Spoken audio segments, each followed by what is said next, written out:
Assalamualaikum，大家好，我的名字是文哈尼芬哈密。今天我要share一本书senja。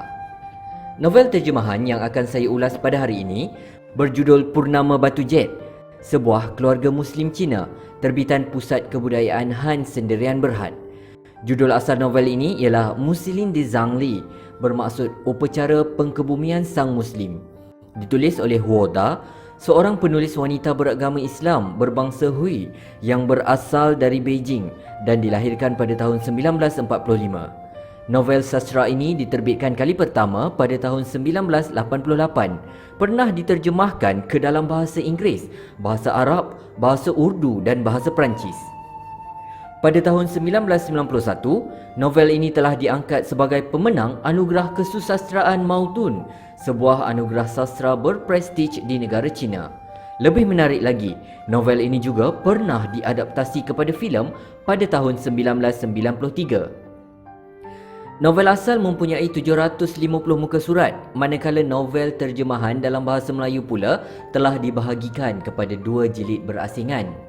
Jika diteliti tajuk asal novel ini dan tajuk terjemahan bahasa Melayu, terdapat perbezaan yang sangat ketara.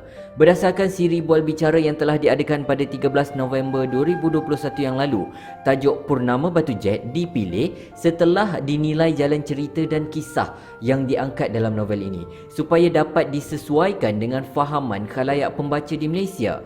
Novel ini memaparkan kisah 3 generasi keluarga Islam daripada etnik Hui merentasi zaman penjajahan Jepun, Perang Dunia Kedua dan era revolusi kebudayaan, yang merupakan kaum minoriti di negara tersebut meraih pendapatan melalui perusahaan ukiran batu jet yang menjadi punca utama rezeki buat keluarga mereka. Oleh sebab itu, etnik Hui ini sentiasa berhadapan dengan pandangan stereotip bahawa mereka ini miskin, tidak berpendidikan dan tiada masa depan.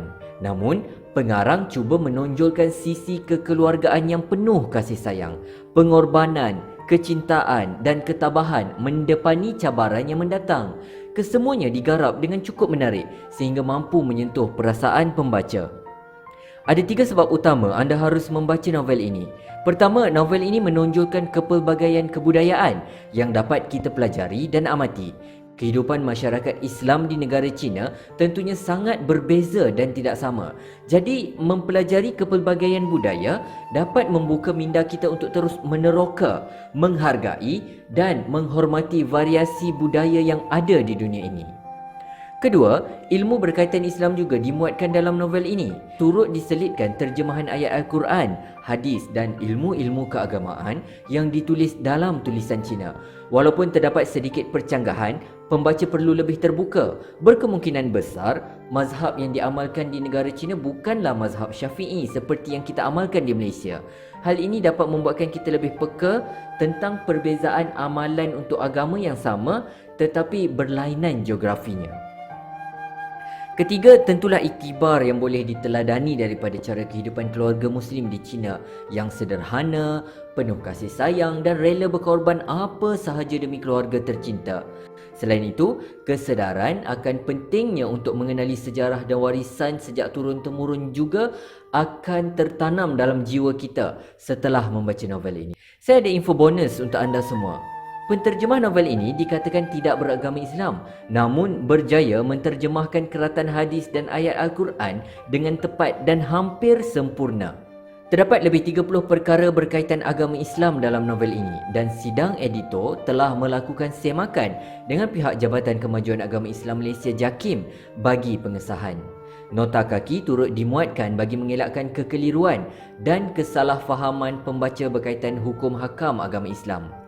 Dan yang terakhir, tempoh terjemahan novel ini memakan masa beberapa tahun, manakala semakan dan suntingan pula mengambil masa hampir setengah tahun sebelum boleh dimuktamadkan untuk diterbitkan dan dipasarkan kepada pembaca. Buat anda semua yang mahu membaca novel ini dan menelusuri sendiri kisah keluarga pengusaha batu jet, kalian boleh mendapatkan novel ini dengan segera. Sekian sahaja daripada saya, Sai Chen.